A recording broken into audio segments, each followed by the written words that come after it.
Good morning.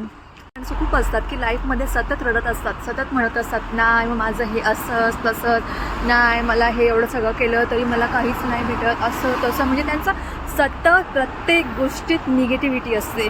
का आणि कशाला? निगेटिव्हिटी ही लाईफमध्ये कायमची सोडून द्या आणि तुम्ही स्वतः आतून पॉझिटिव्ह राहा. प्रत्येक गोष्टीसाठी नाही, ही गोष्ट होणारच. मी याच्यासाठी प्रयत्न केलेत ना, मला त्या गोष्टीमध्ये 100% सक्सेस मिळणार म्हणजे मिळणारच. माझा एकच गुड मेसेज आहे सगळ्यांना, पॉझिटिव्ह राहा, पॉझिटिव्ह थिंकिंग करा आणि प्रत्येक गोष्टीचा बघण्याचा एक दृष्टिकोन असतो.